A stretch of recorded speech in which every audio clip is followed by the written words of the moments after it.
Assalamualaikum warahmatullahi wabarakatuh. Alhamdulillah rabbil alamin wa bihi nasta'in ala umuri dunya waddin. Wassalatu wassalamu ala asyrafil anbiya'i wal mursalin wa ala alihi wa sahbihi ajmain amma ba'du. Yang terhormat dosen pengampu mata kuliah pengembangan kurikulum Dr. Helen Alis MPD sebagai dosen pengampu, dan saya Rifa Permadi, program studi pendidikan agama Islam dengan NIM 231210125 akan menjelaskan sedikit tentang pengembangan komponen bahan ajar dalam kurikulum. Baiklah, langsung saja tentang pengertian bahan ajar dalam kurikulum. Jadi, bahan ajar adalah merupakan seperangkat materi yang disusun secara sistematis sehingga tercipta lingkungan atau suasana yang memungkinkan peserta didik untuk belajar. Baiklah, di sini tentang seperangkat belajar.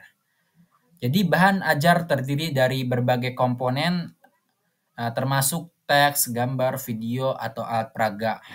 Ini bisa mencakup buku, modul, lembar kerja, dan sumber daya digital yang berfungsi komponen untuk menyampaikan informasi dan konsep yang harus dipahami oleh peserta didik. Dan disusunnya itu secara sistematis. Apa sih secara sistematis itu? Jadi penyusunan materi yang harus dilakukan dengan cara yang struktur dan logis. Dengan berarti urutan materi mengikuti perkembangan yang logis mulai dari hal yang mudah menuju yang lebih kompleks atau lebih sulit. Yang berfungsi dengan penyusunan yang sistematis, peserta didik dapat memahami materi dengan lebih baik karena mereka akan membangun pengetahuan secara bertahap. Jadi ketika kita sebagai guru atau pengajar memberikan materi itu harus dari hal yang mudah terlebih dahulu, kemudian lebih sulit, dan yang terakhir lebih sulit lagi. Dan yang terakhir itu tercipta lingkungan atau suasana yang memungkinkan peserta didik belajar. Jadi lingkungan belajar yang baik meliputi suasana kelas yang baik atau kondusif seperti ruang kelas yang nyaman, itu interaksi yang positif dan dukungan dari guru. Yang berfungsi, susunan ini penting untuk memotivasi peserta didik dan membantu untuk belajar. Lingkungan yang baik juga mendorong kolaborasi dan diskusi yang baik. Jadi kita dapat simpulkan bahwasanya pengertian bahan ajar dalam kurikulum ini berperan penting gitu dalam proses pendidikan. Penyusunan yang sistematis dan terciptanya susunan belajar yang mendukung sangat mempengaruhi efektivitas pembelajaran. Dan dengan bahan ajar yang tepat, peserta didik akan lebih mudah gitu memahami materi, meningkatkan keterlibatan mereka dan mencapai tujuan pembelajaran yang diharapkan. Baiklah, selanjutnya itu tentang tujuan bahan ajar dalam kurikulum. Jadi ada 3 tujuan dalam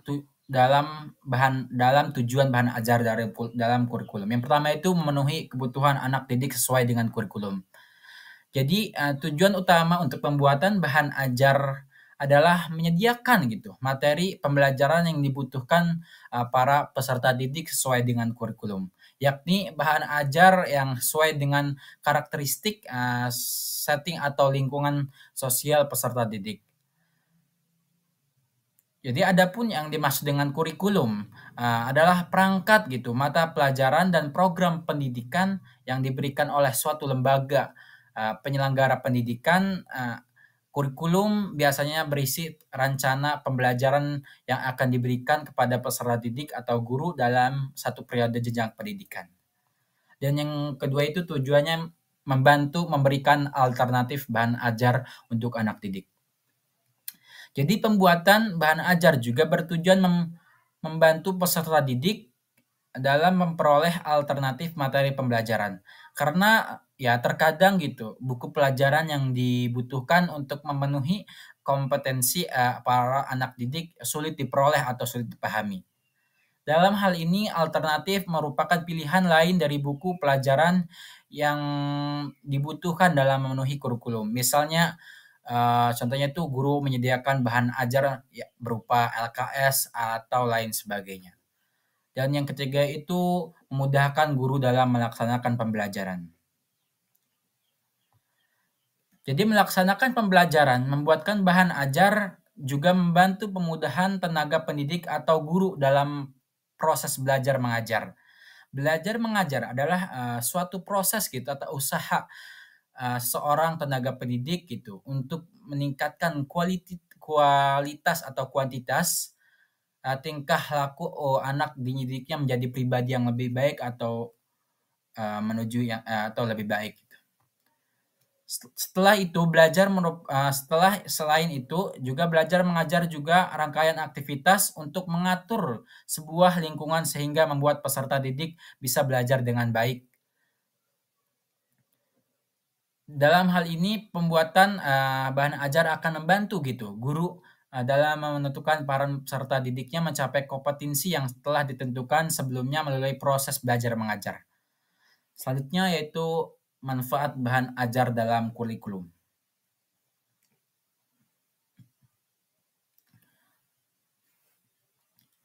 Jadi manfaat penulisan bahan ajar dibedakan menjadi dua, yaitu manfaat gitu bagi gurunya tersendiri dan siswa gitu.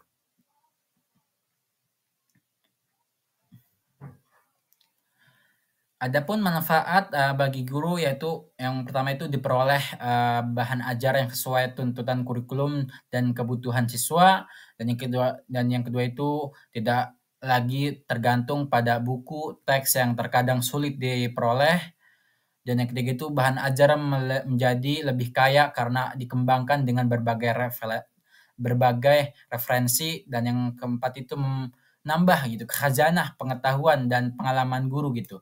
Nah, pengalaman bagi guru dalam penulisan bahan ajar. Selain manfaat bagi guru, ada juga manfaat bagi siswa gitu. Yang pertama itu kegiatan pembelajaran menjadi lebih menarik gitu. Dan yang kedua itu siswa lebih banyak mendapatkan kesempatan untuk belajar secara mandiri dengan bimbingan guru. Dan yang terakhir itu siswa mendapatkan kemudahan dalam mempelajari setiap kompetensi yang harus dikuasai.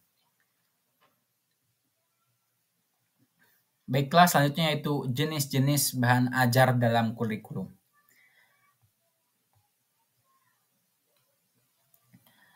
Jadi jenis-jenis bahan ajar dalam kurikulum ini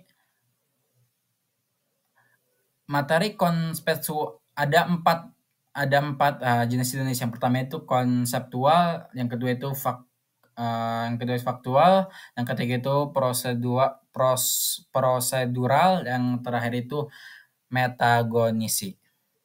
Jadi materi konseptual adalah materi gitu yang berisi ide-ide atau prinsip atau teori atau hubungan antara konsep yang mendasari suatu bidang ilmu. Materi ini bersifat abstrak dan membantu seseorang memahami inti atau esensi dari suatu topik. Dengan memahami materi konseptual, seseorang dapat menghubungkan berbagai ide utama dan mengaplikasikannya dalam berbagai yang lainnya. Jadi contohnya itu dalam bidang sosial. Konsep demokrasi sistem pemerintahan yang melibatkan partisipasi rakyat dalam pemilihan keputusan. Jadi konsep globalisasinya itu proses integrasi antara negara di berbagai aspek seperti ekonomi, budaya, dan teknologi. Dan ada dalam contoh dalam bidang biologi misalnya, hubungan timbal balik antara makhluk hidup dan lingkungannya. Jadi urutan perpindahan gitu, energi dari organisme satu ke organisme lainnya melalui proses makan dan dimakan gitu, simbiosis mutualisme. Jadi materi konseptual memberikan kerangka gitu berpikir yang penting untuk memahami topik secara mendalam dan mengaplikasikannya dengan berbagai situasi kehidupan atau bidang kurikulum. Dan yang kedua itu faktual gitu. Jadi materi faktual adalah jenis materi yang mempelajari yang berisi fakta atau informasi konteks yang dapat direformasikan kebenarannya. Fakta ini bersifat nyata, spesifik, dan langsung diberi kaitan dengan kenyataan atau peristiwa di dunia nyata. Contohnya itu dalam sejarah gitu ya. Jadi dalam sejarah proklamasi kemerdekaan Indonesia terjadi pada tanggal 17 Agustus 1945. Dan Perang Dunia Kedua gitu, berlangsung dari tahun 1939 hingga 1945. Jadi materi faktual ini sangat penting gitu sebagai dasar pembelajaran karena memberikan informasi konteks yang mendukung pemahaman terhadap konsep atau teori yang lebih mendalam. Dan yang ketiga itu prosedural. Jadi materi prosedural adalah jenis materi pembelajaran yang berisi langkah-langkah atau prosedur sistematis yang harus diikuti untuk melakukan suatu aktivitas atau mencapai suatu hasil gitu. Materi ini memberikan pengaduan yang jelas dan terstruktur dengan melakukan sesuatu yang baik dalam bentuk instruksi, algoritma, metode, dan teknik tertentu. Contohnya itu dalam kehidupan sehari-hari, misalkan cara memasak nasi menggunakan rice cooker gitu. Yang pertama itu ya cuci beras hingga bersih, dan yang kedua itu masukkan beras ke dalam rice cooker dan tambahkan air dengan takaran yang sesuai dan pas. Dan yang ketiga itu tekan tombol cook atau pada rice cooker, dan yang keempat itu tunggu hingga nasi matang. Jadi materi prosedural ini sangat penting gitu dalam memberikan panduan yang sistematis dalam melakukan aktivitas tertentu. Pemahaman tertentu materi ini memastikan tugas dan proses dan diselesaikan dengan benar dan efisien. Dan yang terakhir itu materi metagonisi. Jadi materi metagonisi ini adalah jenis materi yang berhubungan dengan kemampuan seseorang untuk memahami, mengontrol, dan mengevaluasi proses berpikirnya sendiri. Jadi metagonisi sering dibagi menjadi dua gitu komponen. Pertama itu pengetahuan metagonitif, yaitu pemahaman tentang bagaimana kita belajar dan berpikir. Dan yang kedua itu regulasi metagonitif, yaitu kemampuan untuk merencanakan atau memantau dan mengevaluasi proses berpikir atau pembelajaran.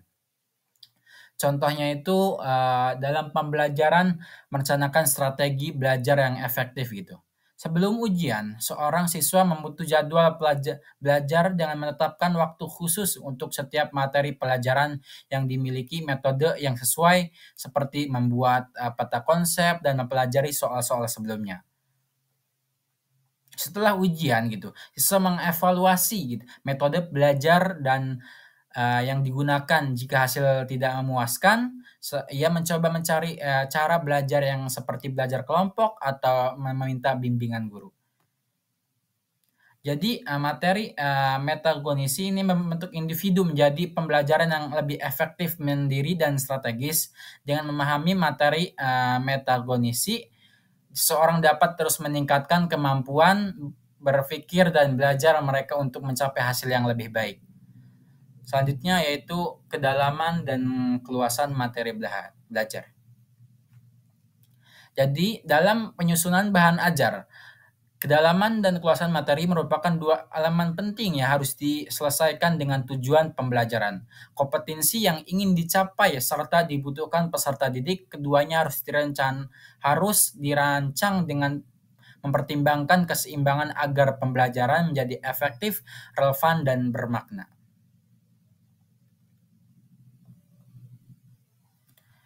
Tentang materi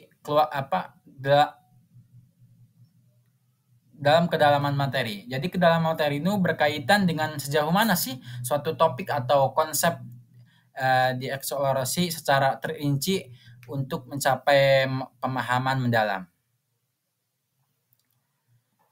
Jadi materi dikembangkan gitu dengan memberikan informasi yang rinci dan menyeluruh terkait topik yang diajarkan, yang mendorong peserta didik untuk berpikir kritis melalui proses analisis, evaluasi, dan sintesis. Materi yang mendalam gitu seringkali melibatkan penerapan konsep dalam situasi nyata atau studi kasus, mengevaluasikan pengembangan kemampuan kognitif tingkat tinggi seperti memahami hubungan sebab akibat gitu, menyelesaikan masalah kompleks dan membuatkan keputusan yang berbasis data. Sedangkan keluasan materi itu mengacu gitu pada cakupan atau rentang topik yang dibahas dalam suatu bahan ajar. Hal ini memastikan peserta didik mendapatkan gambaran umum yang lengkap tentang suatu bidang ilmu. Jadi menyediakan banyak informasi gitu, dasar tentang berbagai aspek suatu bidang gitu. Jadi menghubungkan berbagai konsep sehingga membentuk pemahaman yang utuh. Jadi mengacu pada kontesi dasar KD gitu dan indikator yang telah ditetapkan sehingga cakupan materi sesuai dengan tujuan pembelajaran. Jadi memberikan gambaran awal tentang konsep-konsep sebelum peserta didik mempelajarinya secara lebih spesifik. Contohnya itu dalam pelajaran geografi gitu. Ketika kita membahas tentang iklim, keluasan materi yang mencakup berbagai jenis iklim di dunia, faktor-faktor apa sih yang memengaruhi iklim dan dampaknya terhadap kehidupan manusia secara global gitu.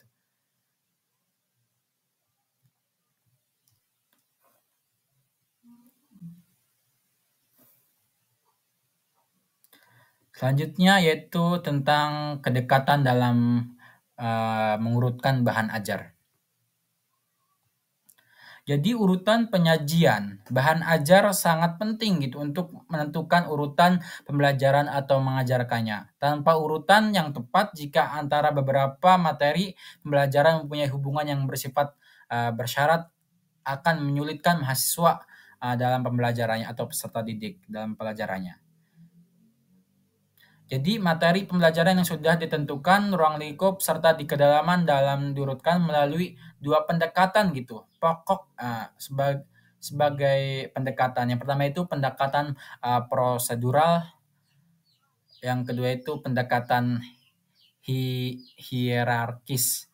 Jadi pendekatan prosedural ini merupakan urutan materi pembelajaran secara prosedural, mengembangkan langkah-langkah secara urut sesuai dengan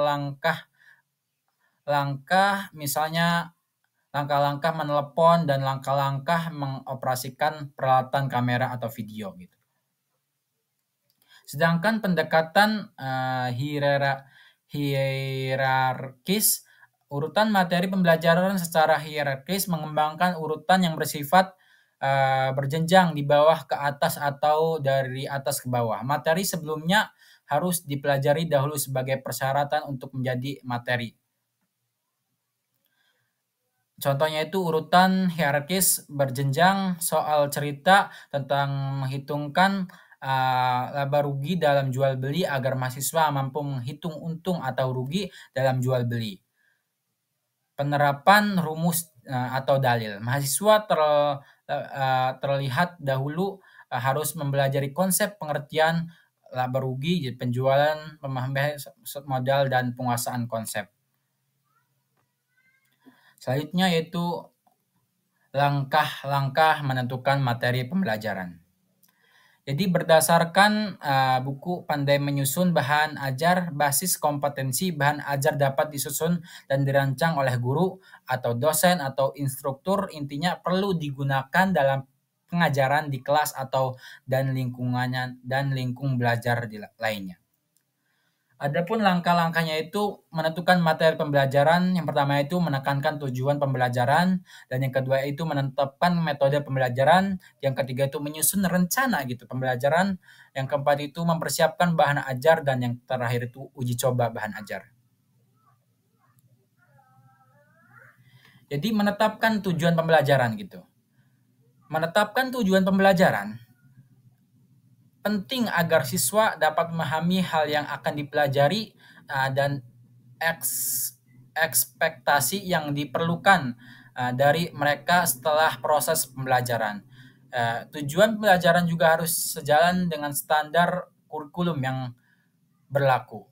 Dan yang kedua itu menetapkan metode pembelajaran. Jadi metode pembelajaran yang tepat akan membantu siswa dapat memahami materi dengan lebih baik. Beberapa metode pembelajaran yang dapat digunakan meliputi ceramah atau diskusi berkelompok lah kita, simulasi, studi kasus, dan pengalamannya langsung.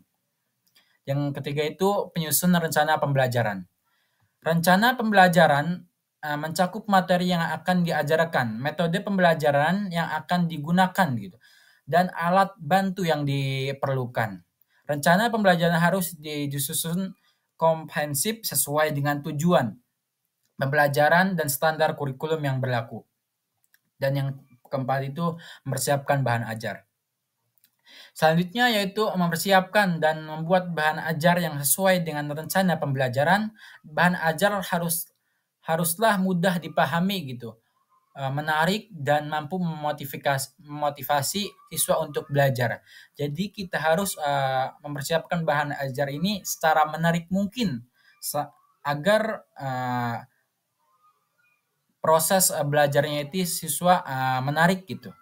Dan yang terakhir itu uji coba bahan ajar. Setelah bahan ajar dibuat, langkah berikutnya adalah uji coba bahan ajar untuk memastikan keefektifannya dalam membantu siswa belajar. Jadi uji coba dapat dilakukan dengan berbagai jenis siswa untuk memastikan keberhasilan bahan ajar tersebut. Baiklah, itu saja yang bisa saya sampaikan. Kurang lebihnya mohon maaf. Wabillahi taufiq wal hidayah. Wassalamualaikum warahmatullahi wabarakatuh.